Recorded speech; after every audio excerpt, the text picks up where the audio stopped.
This is a reading from the Book of Wisdom. Set your heart, therefore, on what I have to say.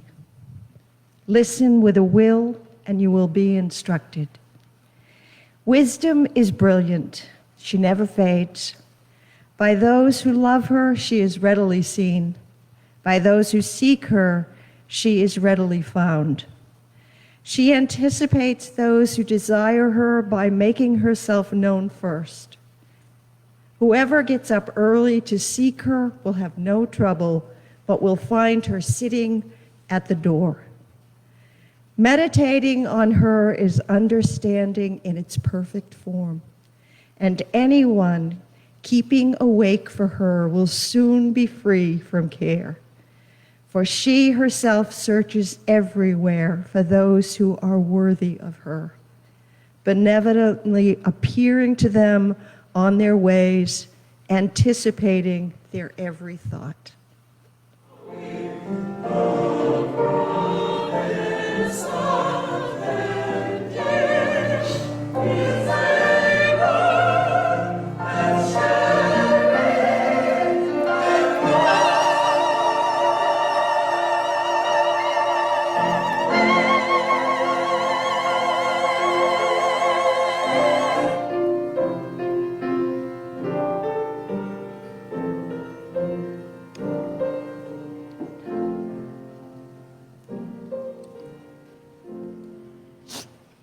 The high holy days of opinion have been upon us, when we, the people, were not only asked to go to the polls and elect leaders to our state and national legislatures, but to respond to polls about what decisions we made and why. There were a lot of voter on the street interviews where commentators had microphones stuck in the faces of the voters, and they asked them questions like, what's your big issue this election? Or who are you voting for? What do you think they will do for you? I actually usually don't watch the news. I listen to it on the radio, but I watched this coverage with a great deal of interest and also followed as many polls as I could, CNN exit polls and that sort of thing. Not because I think that polls reveal anything useful, though. In fact, I hate polls. I hate that the questions are so simplified that they leave no room for nuance or even for multiple interpretations of what a question is actually asking. And I also hate how polls feed the worst of our self-centered inclinations. Do you remember the old parable of the wolf? I'll just share it again. You've probably heard this one. An old grandfather was teaching his granddaughter about life. And he said, a fight is going on inside of me. It's a terrible fight, and it's between two wolves.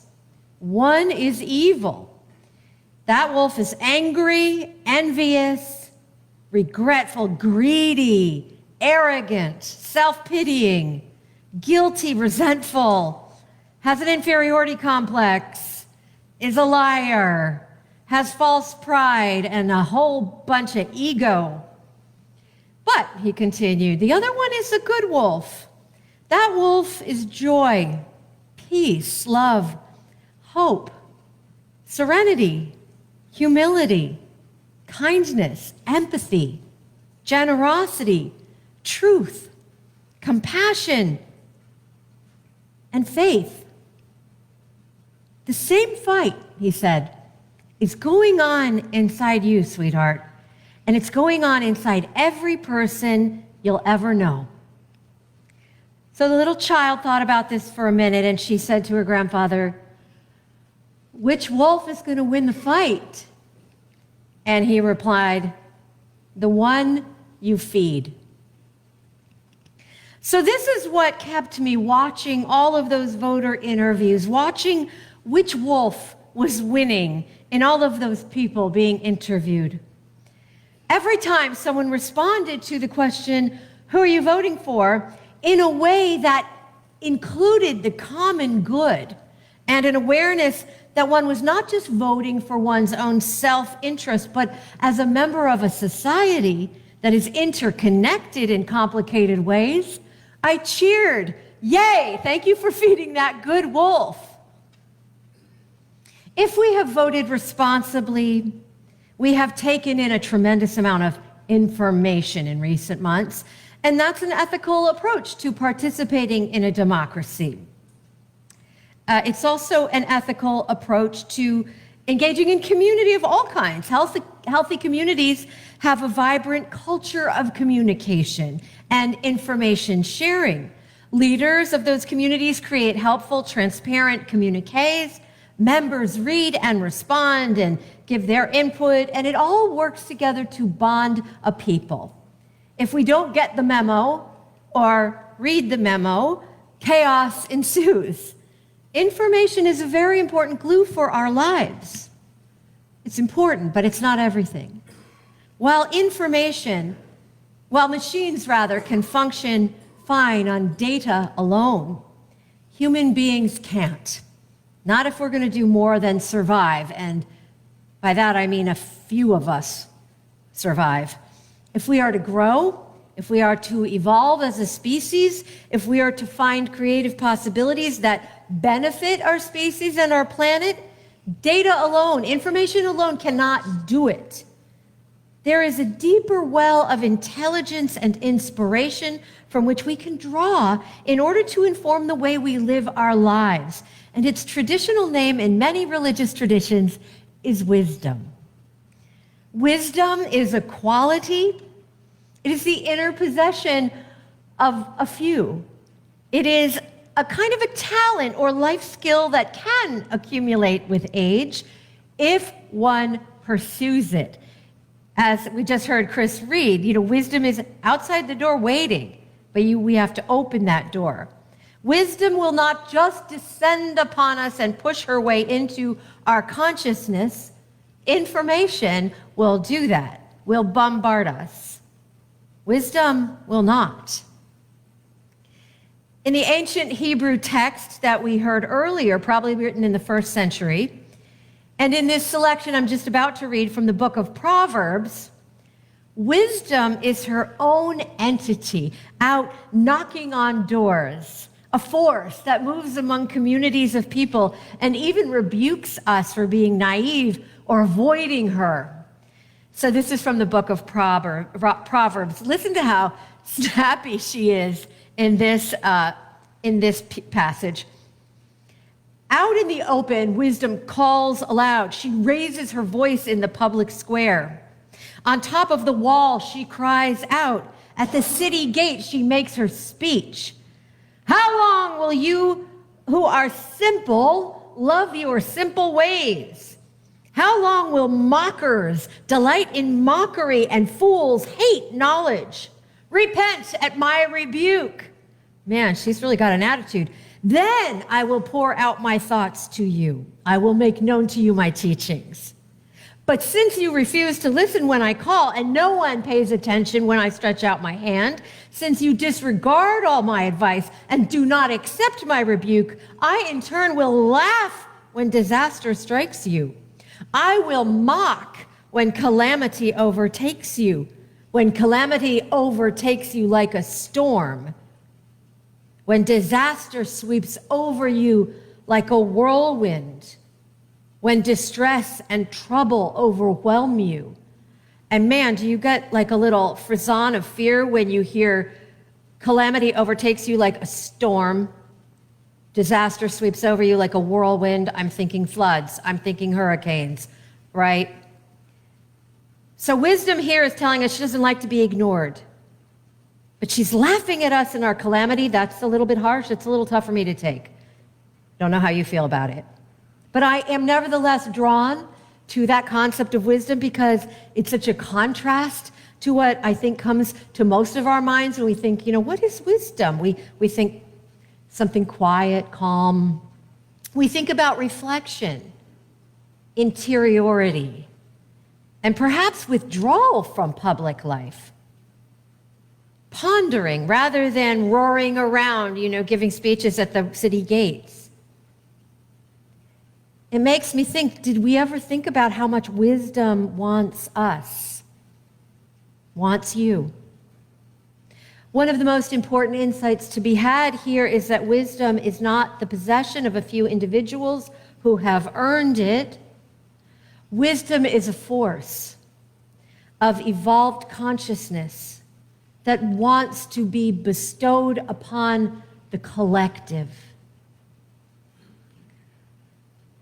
So here from ancient peoples, we inherit a concept of wisdom as an attribute of God, almost a deity unto herself, coming to us in a time right now when we are being relentlessly pursued for our opinions. But opinions are not formed in the heart. They are not from the holy instinct. Opinions are formed in our ego. We are seduced all the time into regarding our opinions as being somehow sacred by a capitalist society and machine that wants to know what we think, what we prefer, what makes us feel good in order to sell us something, in order to court our loyalty to a product or a tribe or a lifestyle that's going to ultimately put money in someone's pocket. And it's probably not going to be putting money in lots of people's pockets for the common good. Which wolf does that feed? The selfish one, the self-interested one, the insecure one, the most clannish and cliquish one. To expand our awareness of how our ego wolves are constantly fed in this society, surveys and rating systems, very similar to opinion polls, also tempt us into depersonalization, objectification, and oppression. Here's how that works. And this is something we get invited to do all the time. Let's invite you to rate that interaction you just had. I want you to rate on a scale of 1 to 10 that person you just interacted with, despite not knowing or being even asked to consider the multiple factors that in that moment affected that exchange. Do you see how dehumanizing that is? Rating a human being from 1 to 10 or 1 to 5? How it reduces all human interactions to transactions? I hope that you will regard with suspicion every survey you are ever given, because every survey we're ever given is prompting us for an ego response. Be aware that you and your children are always being relentlessly proselytized to be part of the high church of sacred personal opinion. Opinion activates that part of us that regards everything in the spirit of judgment, bids us to compare everything to something else, whether that's fair or apt at all, and seduces us into believing that our personal preferences are the most important thing in the world and that we are at the center of the universe. Wisdom, by contrast, is a kind of consideration that is located deeper in the mystery of our personhood. And it may be innate. We may be born with some of it as an inheritance from our ancestors. It is also something that we access through our bodies. Our bodies have their own wisdom. The land has its own wisdom. We recognize wisdom by its sense of resonance across time and space. That is, the teachings and guidance that arise from wisdom tend to sound similar across centuries and geographies. Although it's not at all accurate to claim, as a lot of us do, all religions teach the same thing, because they really don't. That's a really inaccurate statement. It is true, though, that across spiritual traditions and world religions, there is a shared wisdom teaching, a tradition of wisdom teachings that tend to transcend the specificity of theology and doctrine. Wisdom endures. It has been tested by many people under many conditions. And having been tested, it retains its shine. But as we've heard, wisdom will not just come in if we don't make space for her, if we do not open the door to her. She must be welcomed. And so how do we do that? First and foremost, busy modern people, silence. Silence. Wisdom cannot enter where there has not been space made in silence. Turn off the television. Take a news and information fast. Try 24 hours a week. Turn off the podcasts, the sports games or shows, the radio. Interrupt the flow of information. Quiet your mind and just attend and pay attention to what promptings from wisdom may come to you. You've got to practice it because it's quiet at first. It needs room for you to start to recognize and trust it. Second, practice listening and discernment in community. Listening to the silence together, listening for wisdom. This is also something that takes practice, as we are very often in communities, in gatherings, quick to talk, quick to assess, to offer opinion, to offer advice or judgment. So we in this church offer several opportunities through small groups to practice the listening for wisdom. Maybe think about joining one. Above all, simply dedicate part of your day, every day, to trusting that there is a wisdom that does communicate itself to us and to you too. You are one conduit, but you must keep that channel clear and respect and honor that what may want to be known to you and through you cannot be communicated if you have a constant flow of information and noise and distractions coming in. We also together are a conduit for wisdom.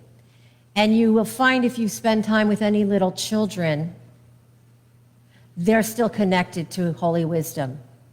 And they will drop little pearls. Don't miss them. That is why it is so important to protect children's times of quiet and silence, because they are still very open to that channel. We are not experts in discerning what wisdom has to say, and not experts in knowing always what to do with her promptings when we do receive them. What we can know is this: through all manner of communities across many, many thousands of years, wisdom has consistently communicated this fact. Although we are pack animals and innately understand our wolf natures, wisdom tells us again and again, you are in fact one pack. She bids us to behave accordingly and to feed each other.